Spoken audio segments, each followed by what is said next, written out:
Om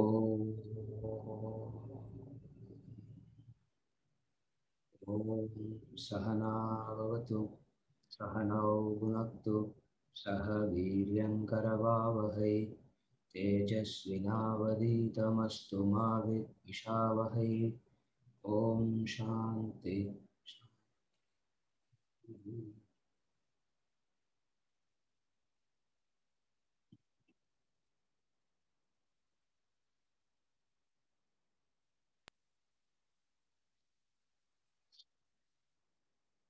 We have these 10 sessions with us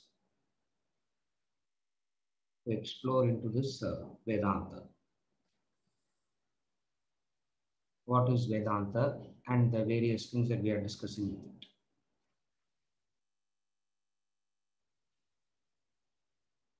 In the 10 weeks, we will be discussing the fundamental principles, the basic concepts of this knowledge, Vedanta. Before we go into the topics, let us briefly understand the word Vedanta and the necessity of this knowledge, Vedanta. Primarily, we all understand the importance of knowledge. Every branch of knowledge, all branches of knowledge is important, and the specific importance of specific knowledges are very clear.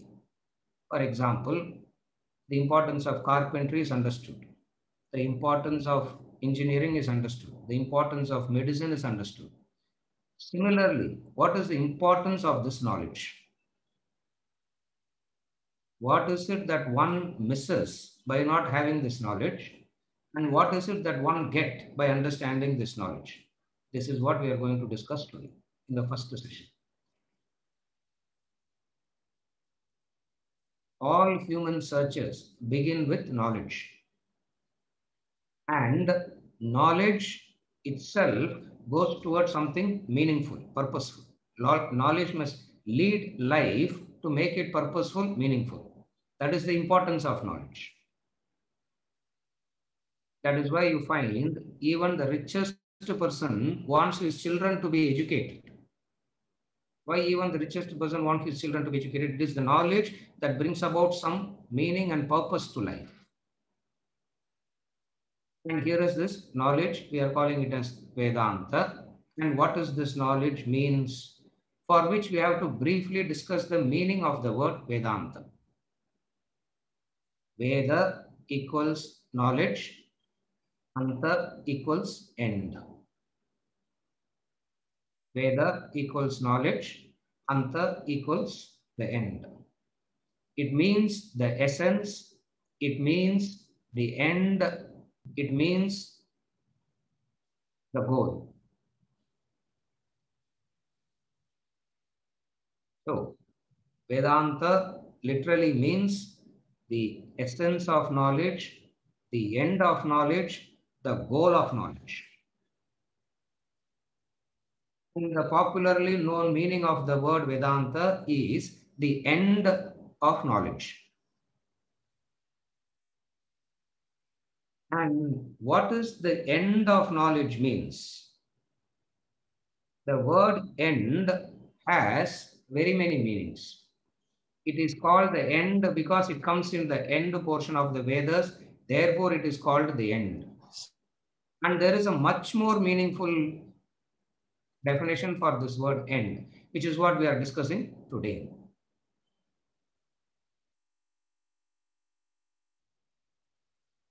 You gain this knowledge, you understand this knowledge, a few things about life and living and understanding comes to an end. In that sense, it is the end of knowledge. Otherwise, common sense says there is no end to knowledge. Where does knowledge end? The textbook comes to an end, but the knowledge never comes to an end.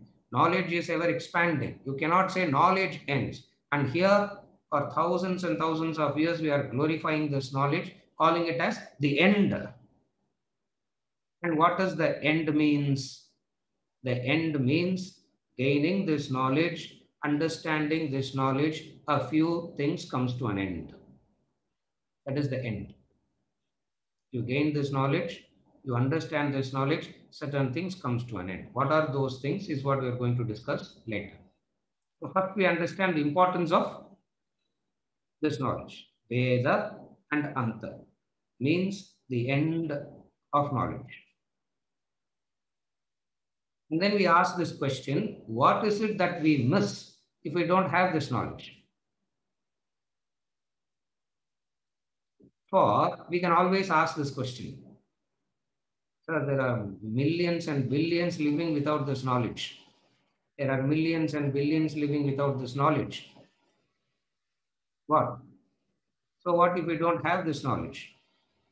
How do you understand if you do not have this knowledge, what happens to life? For which an example explains this point. If you do not have this knowledge, what happens? Always remember this example. The example is you have a Ferrari car without brakes and a drunken driver. What happens? A beautiful car, Ferrari car without brakes and a drunken driver. What happens? That person will not reach the destination safely and it will be harmful to himself and harmful to the others. So not having this knowledge, one become harmful to oneself and harmful to the rest. Therefore, it is very important to know this knowledge, understand this knowledge. Having said this, all knowledges have a subject matter to deal with. What is the subject matter that this Vedanta is dealing with? Because to understand the knowledge means understanding the subject matter. What is the subject matter that this knowledge is dealing with? The aim, the purpose, the goal of knowledge is to make life better.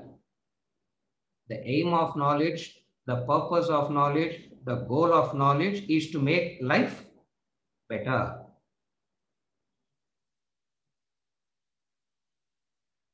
All knowledge attempts that.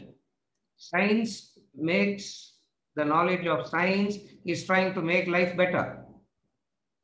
The knowledge of arts, music, tries to make life better. So all branches of knowledge is aimed at making life better. And then what do you find on observation? This is an observational fact. What is observational fact? Observational fact is so much of improvement in every branch of knowledge, so much of improvement in all branches of knowledge. Automatically, it means the quality of life should have improved. And what do you find on observation? The quality of life hasn't improved. The technology has improved, the facilities have improved, everything has improved, but what has not improved? The quality of life hasn't improved. It means there is a knowledge that is fundamentally lacking, that is not making us to enjoy the amenities and the facilities. What is that knowledge? That knowledge is called Vedanta, the knowledge of life and living. The subject matter of Vedanta is the knowledge of life and living. And when we say it's a knowledge of life and living, please don't understand it as a code of ethics. It's not a book of ethics. It's not a book of moral conduct. It's not propositions. It explains the laws, the principles of life.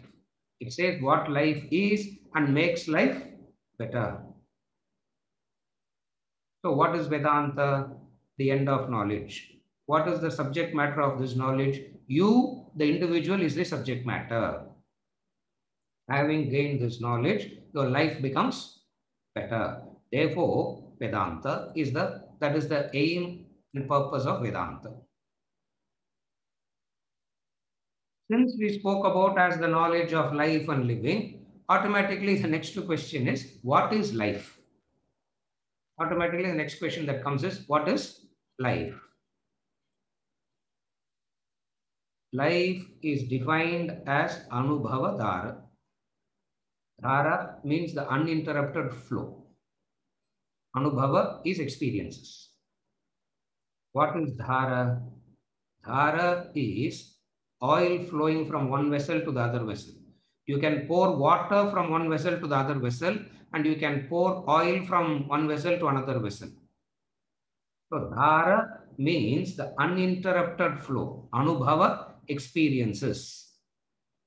So what is life? The uninterrupted flow of experiences is life.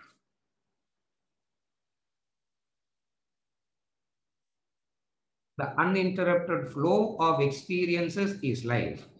Having said that, what it means? What is an experience? We have a chart for this. You can see the chart. You can understand. If you look at the chart, you'll be able to understand this. We are discussing this question. What is life? It is Anubhava Dhara. Experience. And what is that flow of experiences? Having said the flow of experiences, an experience consists of two factors, the subject and the object. Subject is you, the individual, world is the object. And when there is an interaction between the subject and the object, there arises a unit experience, and the flow of such unit experiences is called life.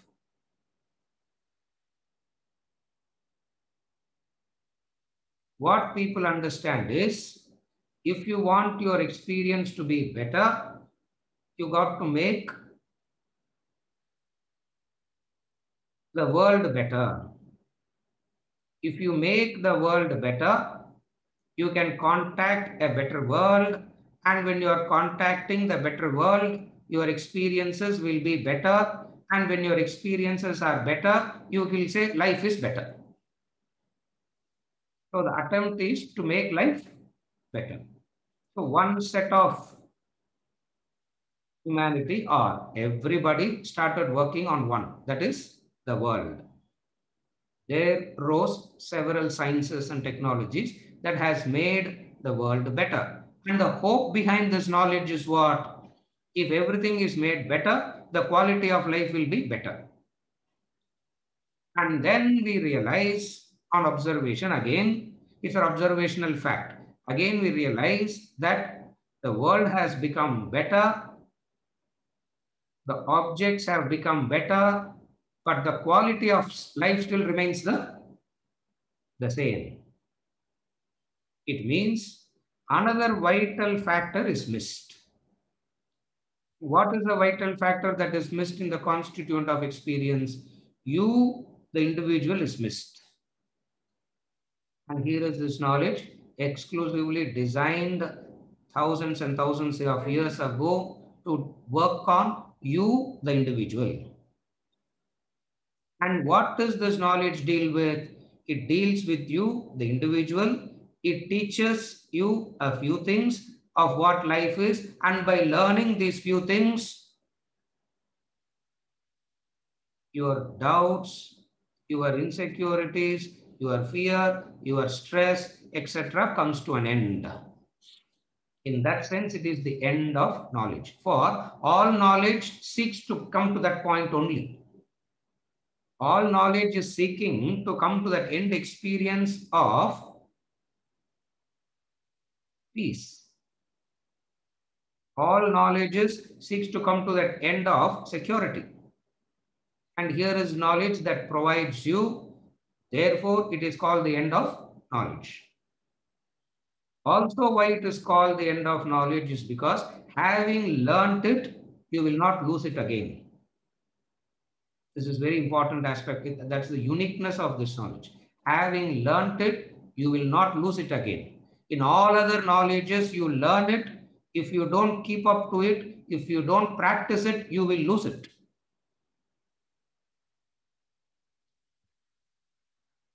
All of us in our life would have learned many skills, and over a period of time, by virtue of not being in touch with it, we would have lost it.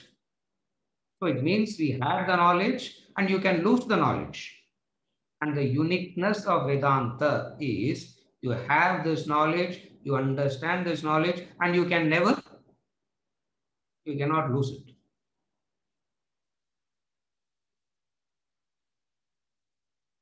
When I was in school, my uncle insisted that I study at least one foreign language. My father sent me to Sanskrit school, so I learned Sanskrit very well. Now my uncle said, Sanskrit, what will you do with Sanskrit? So you need to know at least one foreign language. And the easiest thing to learn with Sanskrit was German. So I went and studied German language. Today, my certificate says I know German language. In reality, I don't know a single word of German language because not in touch with it for 35 years, you lose it. So you can gain a knowledge and you can lose that knowledge. And here is a beautiful knowledge. You will learn it and you can never lose it. You learn it once and you can never lose it. And what is it that you learn that you will never lose? What is it if you learn? What is it that you learn from this knowledge? What is it that you would understand from this knowledge that you will never lose it?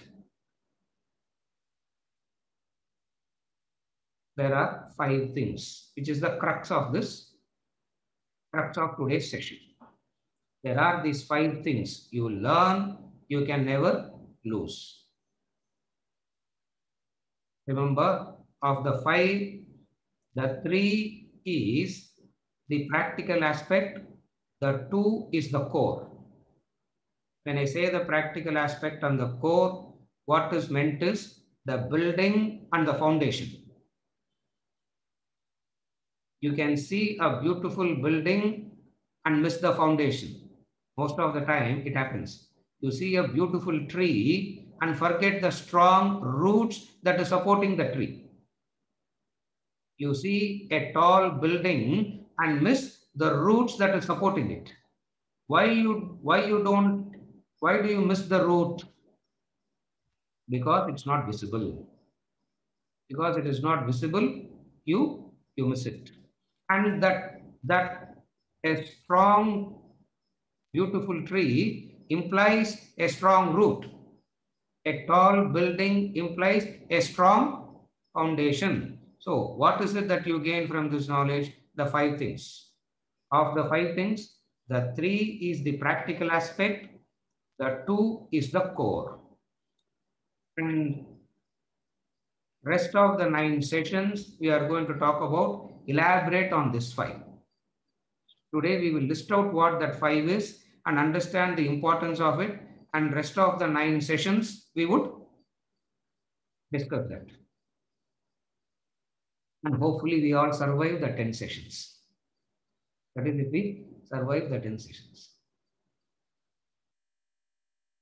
Why I am saying that is, the quality of life is decided by the quality of the experience. We said that. If the 60 minutes is wonderful, you will say it is wonderful. If the 60 minutes was the longest minute of your life, for some 60 minutes will go in 6 seconds. For some, this will be the longest 60 minutes. They'll be thinking, oh my God, when it is going to end? We are not wanting the end of knowledge and all. We don't want. We want the end of the session. The quality of the experience, quality of life for this 1 hour is entirely dependent on the quality of the experience that you have in this 1 hour. So it means you got to pay attention to the experience. And how do you increase the quality of the experience? A simple example I'll give you. Long back, one of the days, I had to take my daughter to watch a movie. When we were going to movies, it was very simple. There is only one screen and one movie. You have no choice. You just go buy the ticket and watch the movie and come back. Now there is 25 screens and 35 movies. You have to choose. Very confusing to choose. Then I told my daughter, you choose whatever you want to choose. So she looked at the movies and she finally said, yeah, we'll go for this movie. And it's called Cars. The movie Cars. I don't know how many of you have watched the movie Cars. The longest 60 minutes of my life was that 60 minutes. The movie. And then three Cars 1, Cars 2, Cars 3. And I watched all the three. Cars 1, Cars 2, Cars 3. Has anybody seen that Cars movie? You should see. Ah, you should see. Correct. Some of you have seen. Subhash, nothing. It's not a big. So there is a male car, there is a female car, and then there is the villain car. That's all it is. There is a male car, and then there is the female car, and then there is the villain car. How do you know that it is the female car? It will be pink in color. You understand that is the female car. How do you know that it is a male car? Something. How do you know that it is a villain car? Black color, and the headlights are obvious, so awkwardly placed. And then what happens? The villain car and cars talking, huh? And each and every car has a name, and the cars talk amongst themselves and all that. And finally, what happens? You know the climax now, isn't it? The hero car will chase away the villain car and marry the female car, happily married ever after. That's what the movie Cars is. Cars 1, Cars 2, Cars 3. Even now I can vividly remember that. The longest 60 minutes. I'm looking at the watch, I'm looking at the crowd that's full of children, and all of them are laughing, smiling. At the 30th minute, I almost decided to get up and go. And I can't leave my daughter alone in the movie, so I have to get through.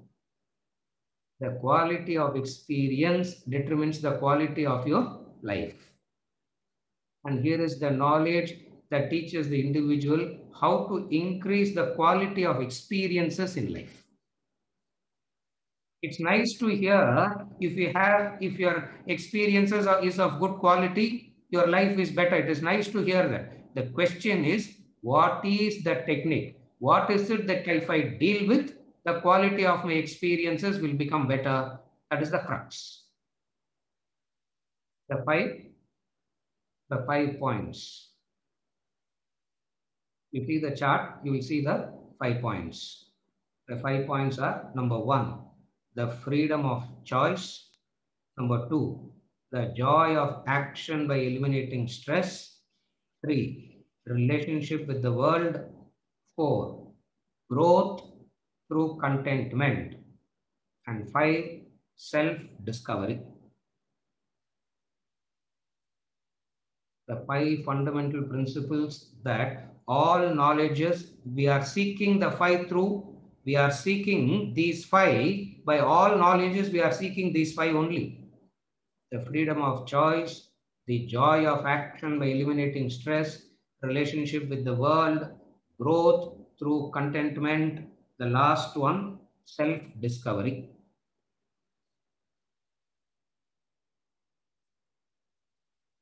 Since it is the knowledge that exposes you to yourself, the topic that was given for today is introduce yourself to yourself. That's the topic for today. Introduce yourself to yourself. What does that mean? These 5 principles. Now we will quickly see all these 5. The first one is the freedom of choice. The choice that you have is of tremendous freedom. And wherever there is freedom, you need to be having tremendous knowledge to handle it. Wherever there is freedom, you need knowledge to handle that freedom. For freedom without knowledge is dangerous. Nature has given this freedom to a human being, and these great masters have found out this knowledge by which we can handle this freedom of choice for our own benefit. If not, the very freedom of choice that we have itself becomes self-destructive. We destroy ourselves because we do not have the knowledge to handle this freedom. And what is the freedom of choice? What in the language of Shakespeare is called as the dilemma of choice. The freedom. Other species do not have this choice. As Swamiji always says, from cradle to graveyard, birth to death, it is choice. Each and every second of life is this choice. You got the mail to enroll for the course. You had a choice to enroll or not to enroll. Having enrolled, you had a choice to come for the session today or not. Having come for the session, you are deciding whether to continue or not to continue. It's a choice. The question is, wherever there is freedom and you have to exercise, the obvious question is, on what basis you exercise this freedom of choice? On what basis you make your choice? You have this freedom and you are exercising it. Every split second of your life, you are exercising it. The question is, on what basis are you exercising this freedom? And what this knowledge cautions us is, you don't have to make series of wrong choices. One wrong choice is enough, he says. You don't have to make a series of wrong choices to make your life miserable. One wrong choice is enough.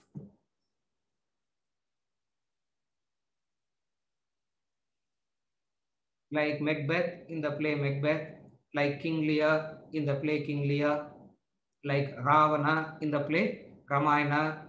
If you see, all their downfall is because of one wrong choice. What Ravana didn't have. If you look at the story, what Ravana didn't have. In fact, if you compare Rama and Ravana, Ravana seems to be better placed than Rama himself. What is the combined wealth of Ayodhya versus the combined wealth of Ravana? No comparison. How do you say no comparison? Because when gods need to take loan, they go to Kubera. And when Kubera needs to take loans, he goes to Ravana. That is his wealth. That is his wealth. When Kubera needs loan, he will go to Ravana. Okay, to put it very simply, Tirupati Balaji took a marriage loan. Tirupati Balaji took a marriage loan from Kubera. And Kubera takes loan from Ravana. That is the combined wealth. Now, what is the wealth of Ayodhya compared to the wealth of Ravana? Nothing. What is the beauty of Rama and Ravana? Rama looks at Ravana and tells Vibhishana, you are lucky to have lived with such a brother, Vibhishana, he says. That is the tejas of Ravana, the beauty. In strength and valor, Rama and Ravana equal, isn't it? In strength and valor, they are equal. If Rama had brothers who's ready to give up his life for him, Ravana also had a brother who's ready to give up his life, Kumbhakarna. Rama didn't have, and Ravana had extra. What is that Rama didn't have that Ravana had extra? Ravana had a son who is ready to die for his father's lust. Where on earth would you get a son who's ready to fight and die for father's lust? And Ravana had such an extraordinary son. All that Ravana lost because of one wrong choice, Sita. If only he had stayed quiet, nothing would have happened. That one wrong choice. And he exercised the choice in a wrong manner, brought about his own destruction and the destruction of the Kula around him.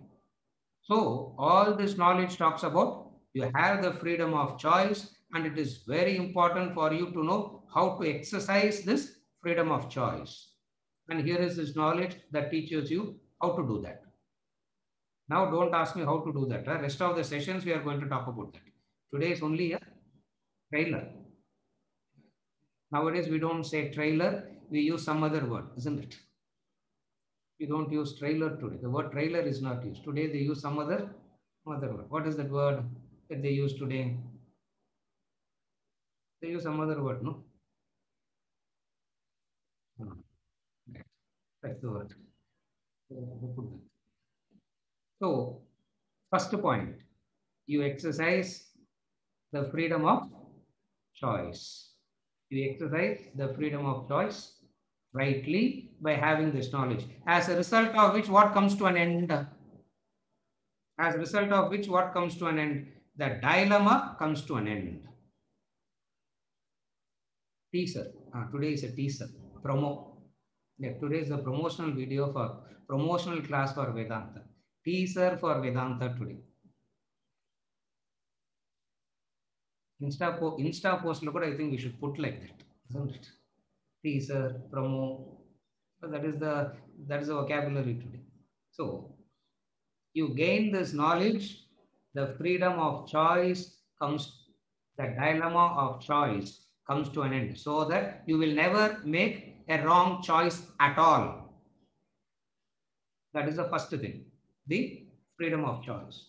The second one is the joy of action. This is very, very important. The aim and purpose of knowledge is to help us make the right choice. The aim and purpose of knowledge is when I get into action, the skill that I have must come and aid my action so that there is no stress, there is no suffering, there is no pain while doing the action, isn't it? Why do we gain knowledge? So that when I get into action, there is no pain and suffering while doing the action.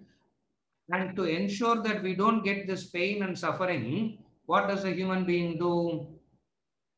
Spends the best part of the life, that is the first 25 years, in acquiring a skill, so that when you get into action, you will be joyful, blissful in action. And 25 years is spent, isn't it? When I say 25 years, what it means is nowadays it starts at pre-kindergarten, no? The way it is going, schooling starts from the womb itself, I think. Maybe in another 20, 30 years later, we will start educating in the previous Janma itself or the next Janma, isn't it? It is going like that. So much of knowledge is done. So there is 2 years of pre-kindergarten, 2 years of kindergarten, 12 years of schooling, and 4 years of bachelor's, and 3 years of master's, all combined.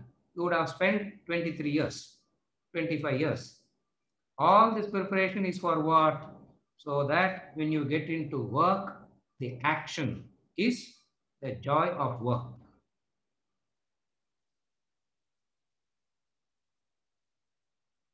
And PhD nalana 35. By the time you finish your PhD, you will be 35. Nobody will even, you won't even get a girl to get married after that also. So by the time you finish all this, so much of preparation is done with what intention? That's what Vedanta is analyzing. What is the intention for this preparation? So that when you get into work, work becomes efficient, better, joyful, dynamic. And even obstacles, you will not get disillusioned, disheartened by the obstacles. Definitely you will face obstacles. When obstacles comes, you will not be disillusioned, you will not be disheartened, you will not be stressed because you have done enough preparation. That's the intention. And sadly, what happens when a person takes up action, immediately there is this pain and suffering. What is the pain and suffering? There is no joy of work.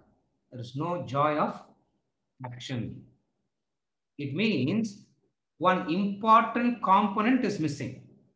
What is it? That you didn't pay attention to you. You paid so much of attention to The skill part, you didn't pay attention to you. And Vedanta says, as you are gaining all this knowledge, if you miss out on this, what happens to you? It's a lopsided growth. Previously, if people were insecure living under the trees, people were insecure living in a hut, we will be insecure living in a high-rise building. That's the only difference. Insecurity remains the same. They were insecure living under the tree. They were insecure living in a hut. And today we'll be living in a high-rise building and have the same insecurity. We cannot say, we cannot blame the world. We cannot blame anything for this. Vedanta comes and says, this is because you didn't attend to the vital component that is yourself. And Vedanta is an exclusively designed knowledge to deal with you, the individual. And what is the second thing?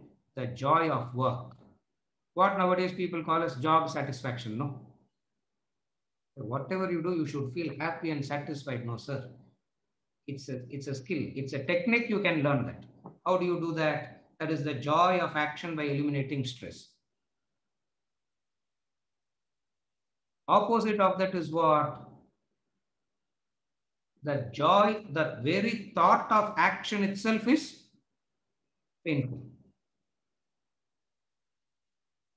You have this knowledge, you wake up in the morning, you are so cheerful waking up.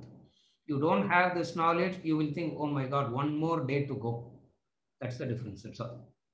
You have this knowledge, you wake up, you are so cheerful and joyful. Why? Because you have one more day to act. You don't have this knowledge, you will think, oh my God, another day to go. Another week is starting. When it is going to end?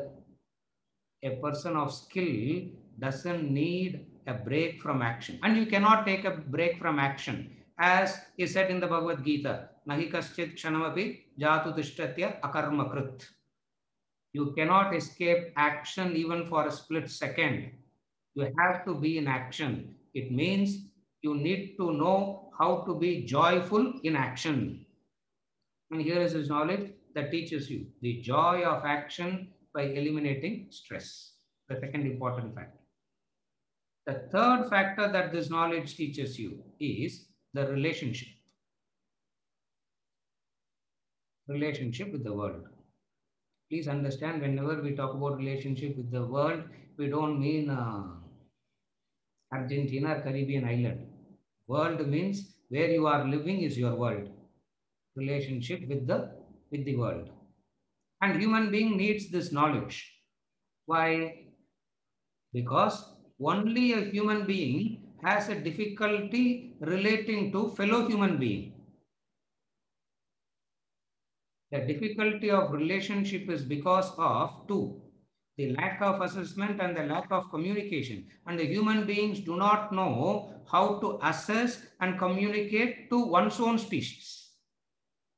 Even here, only in comparison, we can understand.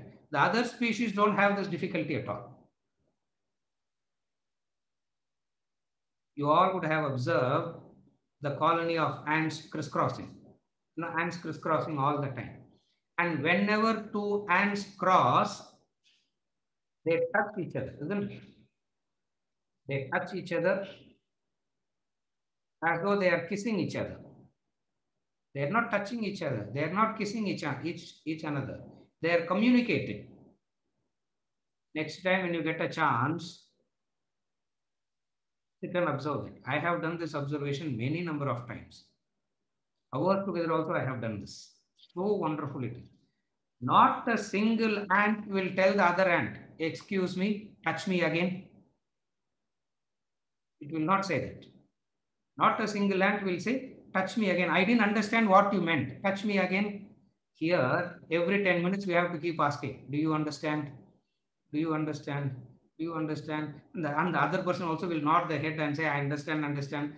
God only knows what, God only knows what everybody understands. The problem of relationship, meaning the assessment and communication. And what is assessment? Assessment is nothing but recognizing the swabhava. In Sanskrit, it's called swabhava. In English, it's called nature. Recognizing every individual has their own swabhava. A simple recognition of swabhava is assessment. Again, I repeat. Assessment means recognizing the swabhava and choosing responses appropriately. That is assessment. Recognizing the swabhava of each and every individual and appropriately knowing how to respond. It means the relationship with the world is you know how to relate. Opposite of that is we do not know how to relate. As they say, the toughest battles are with the closest ones. How can there be the toughest battle with the closest ones? The very fact there are closest one means there shouldn't be any battle, no? And yet, relationship is where the toughest battles are fought with the closest ones. Why? Because we do not know how to relate. And why we do not know how to relate? We make this mistake of not knowing how to recognize the swabhava. You got to recognize your swabhava and you got to recognize the swabhava of others. Swabhava means nature. And everybody comes with a unique nature. And everybody comes with a unique nature, and you got to know how to assess their nature. Just a small caution here. Assessment. Please understand, assessment doesn't mean judgment. That's why I said assessment is a simple recognition of the swabhava. Again, we can understand it in comparison to the other species. Why we are comparing? Because it is so easy to understand by contrast. The swabhava of tiger is very clear. The swabhava of the cobra is clear. The swabhava of the lamb is clear. By understanding the swabhava of the tiger, what happens in you? The moment you understand the swabhava of the tiger, what is the swabhava, the nature of the tiger? The nature of the tiger is to be ferocious. So you will never have an expectation that the tiger should not be ferocious. You will never have that expectation. You will not call the tiger a bad tiger. You will not call the tiger a terrorist tiger. You will only understand the ferocity nature of the tiger and appropriately you will respond. And how do you respond appropriately? You maintain the long distance. You don't go closer. When you see the cobra with its poisonous nature, and when the cobra is one of the beautiful creatures, one of the beautiful species is the cobra, and especially when the hood is raised and ready to strike, it is almost like meditating. It is so still. It is so still, and it is almost like Gautam Buddha in meditation. It is not a movement at all. You see the beauty, you appreciate the beauty, but what you will not do? You will not hug the cobra and say, what a wonderful creature. And then when it stings you, you will not come back complaining. Because you will say, how foolishly I went near the cobra. You will not say, cobra is bad. You will blame yourself, isn't it? This is right relationship. There was this scorpion getting drowned in the river. This happened in Ramakrishna Paramahamsa's life. You know where he was living, no? By the bank of the Ganges river, he was living. So it happened in his life. One day morning when he came to bathe in the river, he saw a scorpion getting passed away. So immediately he put his hand and took the scorpion out. Instinctively, the scorpion stung, tumbled, and fell into the river. Again, he put his hand and lifted it. 100 times he did that. The person standing next to him and said, "It is stinging, just leave it." He said, "The swabhava of the scorpion is to sting, the swabhava of Ramakrishna is to save." This assessment, what it does, it will prevent unreasonable expectations. This assessment, understanding the swabhava, takes care of the unreasonable expectations. Then you may ask, it means, can we have reasonable expectations? If you are reasonable, there will not be an expectation at all. Therefore, all expectations are unreasonable only. Unreasonable expectations. Does that mean we can have reasonable expectations, sir? No, it doesn't work that way. Because if you start reasoning, if you start thinking, if you become understanding, expectations will go out. When your expectations are gone, your relationship with the world is perfect. In that sense, it's the end of knowledge. You learn this technique, it stays with you forever. Remember, we said, here is this knowledge that you will not lose it. It stays with you forever. What stays with you forever? You know how to make the right choices, it stays with you forever. The joy of action by eliminating stress, it stays with you forever. Relationship with the world, you know how to relate with the world rightly, and it stays with you forever. These are the practical aspects. The fourth one and the fifth one is the core. And this is the root. And this is the root. So the three are the practical ones. Practical one means you can visibly see the utility of it. Practical means visible utility. Doesn't mean the other two that we are going to discuss now is impractical. What it means is the core. What is it? The fourth one. Growth through contentment. All knowledges aims at growth. And there is always a difficulty in growth. What is the difficulty in growth? The difficulty in growth is be discontented now, so that it is this discontentment that is fuel your desire to grow.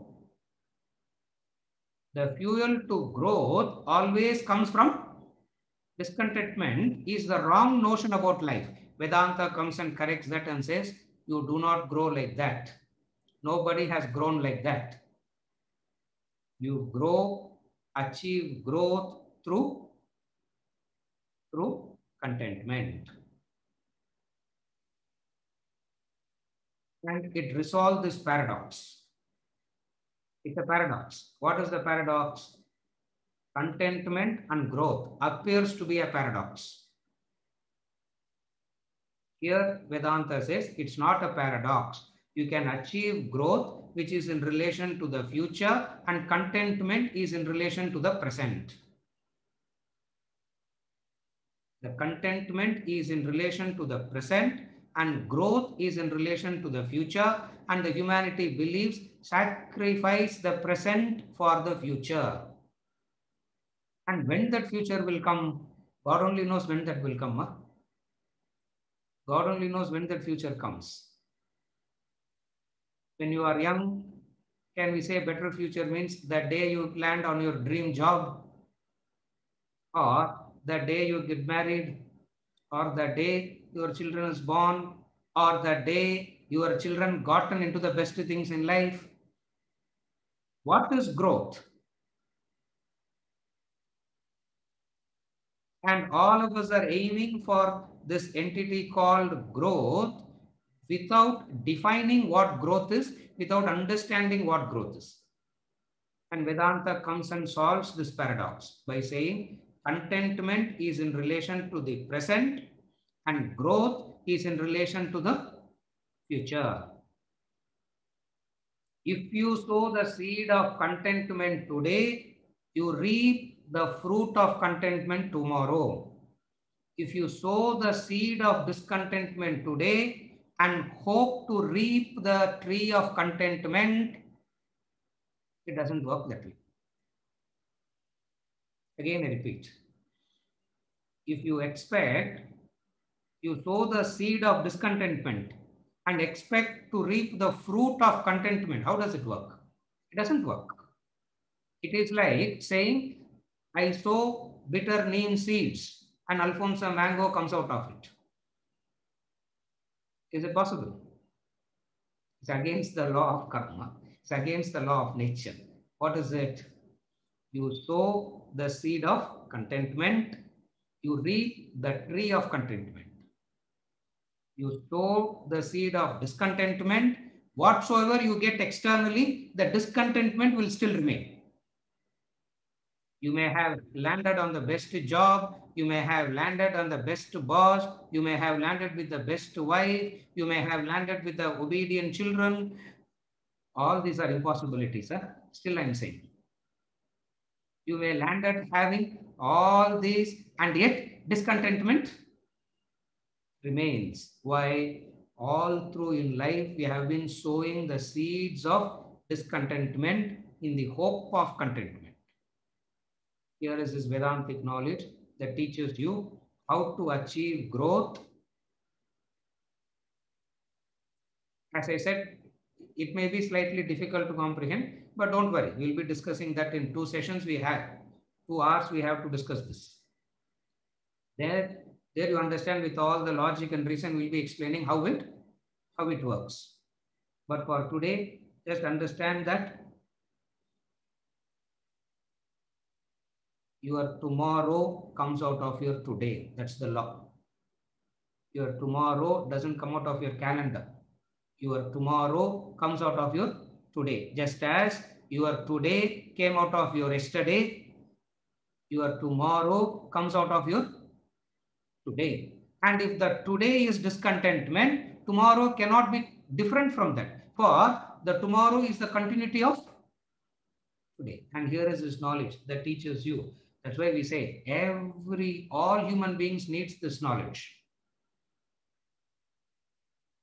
If you have observed, not everybody needs to know medicine. Not everybody needs to know engineering. Not everybody needs to know law. Not everybody needs to know carpentry. Not everybody needs to know tailoring. But all human being needs to know Vedanta. In that sense, it is universal. All human beings, wherever they are, they need to know this. They need to know and understand this knowledge.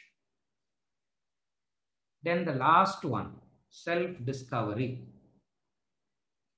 What does this knowledge do? Self-discovery.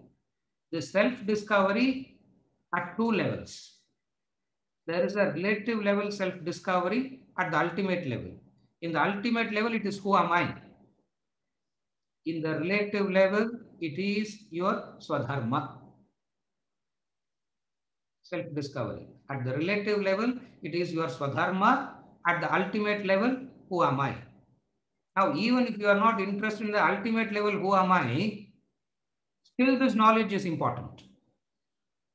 This who am I and all looks very, very vague, philosophical and all that, sir. I know who I am, just leave me. No. You ask me who you are, I will say who I am. Why bother about all these things? Even if you do not, even if you are not so much interested in that, who am I question, still the self-discovery is very important on a relative plane. What is self-discovery on a relative plane? The self-discovery on a relative plane is knowing, recognizing your Swadharma and choosing a field of activity according to your Swadharma. Now these 5 don't become 5 individual points. These 5 become cyclical. One lead to the other. One lead to the other. So what is self-discovery? Self-discovery is the Swadharma, recognizing your Swadharma, and from recognizing your Swadharma, you make the right choices.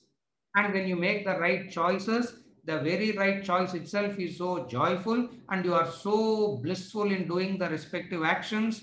And when you are joyful and peaceful, there is the inner calmness, and with that inner calmness, your relationship with the world is perfect. Not only your relationship with the world is perfect, the inner calmness makes you more dynamic, your growth is assured. This is how this five combined is a complete knowledge of life and living. The fifth one, self-discovery. Self-discovery means the discovery of who am I. Who am I? Not in the ultimate sense, even in the relative sense, it's called Swadharma. Swa means one's own, Dharma means nature. You have your nature, and everybody has to choose the field of activity in line with their nature. And if you choose an activity which is your alien nature, you may be successful, but still there will not be any contentment. You may be successful. As in the Bhagavad Gita, he says, Shreyans Swadharmo Vigunaha Paradharmo Bhayavaha. Even if you are successful in Paradharma, you will still be discontented only. Why? Because it is not in line with your nature. So it is very important to know your nature. So in one of the other classes, we were talking about this nature, Swadharma and all that. One person asked me, sir, how do I find my Swadharma, sir? I said, I came to your Satyabda Purti 6 years back, forget it, I said. 6 years back, he had a Satyabda Purti, 60th birthday. At 66, how do I find my Swadharma? It is very important for the parents to know this concept of Swadharma and guide the children properly. In that sense, it is very important. Just wishing well for them doesn't mean anything. Saying that I'm working hard for their welfare doesn't mean anything. All parents wish the welfare. Every parent is working for that only. But then the truth is, very few achieves it rightly. How they ought to be guided into the Swadharma. And here is this knowledge that teaches you how to do that. And there are few indicators how to find out your Swadharma. We'll be seeing all that. As I said in the beginning, it is a teaser. If you go back very confused, don't worry. That's what you are supposed to do. How can it be such a goody thing, sir? The way that you are painting the picture, it looks like such a goody thing that such a thing cannot exist at all in life. Here is this knowledge that is factually existing. Here is this knowledge that is factually existing to make our lives better. You make your life better, and you will be a source of inspiration to others around you to make their lives better. Again, I repeat, you gain this knowledge, you understand this knowledge, you make your life better. And the very fact that your life is bettered, you become a source of inspiration for others around you also. That's why he goes on saying, even if you who learns this knowledge, world will not go through such a turmoil. And where is that few? And we are also trying to fish for that few. That's why these 10-week courses. These 10-week courses is for that few who's interested in developing themselves. And Vedanta is that knowledge that helps you to do all this. Now, to summarize all the stories that we have been discussing for the last 60 minutes, to summarize it, Vedanta, the end of knowledge. End of knowledge means you gain this knowledge, you need not add any further to it because this cannot leave you. What is it that cannot leave you? What is it that is important in this? The freedom of choice, the joy of action by eliminating stress, relationship with the world, growth through contentment. Fifth one, self-discovery. This is introducing you to the subject Vedanta. Otherwise, people misunderstand this knowledge to be chanting, shlokas, not knowing what we are talking. It's not, it's in the language that we don't understand. And what Swamiji has done, he has brought this ancient language into this thought and language that which we can understand. It's there in the Shastras.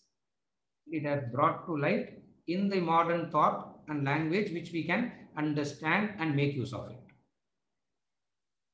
This is Vedanta, introducing yourself to yourself. With this, we conclude the session for today. Today being the first session, I just went full blast without taking any breath. This is not how we operate generally. From next week, what we will do is we will try to go into the deeper aspects of each and every point and take up clarifications every now and then, so that all your clarifications will be answered. From now on, how we will do is like this. There will be the 45 minutes of presentation and 15 minutes of interaction. Now 45 minutes means in between, if you want me to repeat something also, you can just raise your hands and we will repeat. This is how we will continue the sessions henceforth. For today, we just did this introduction to Vedanta. And to remind, we will be meeting for 10 weeks, starting from today, India time, 4:30 p.m. Thank you.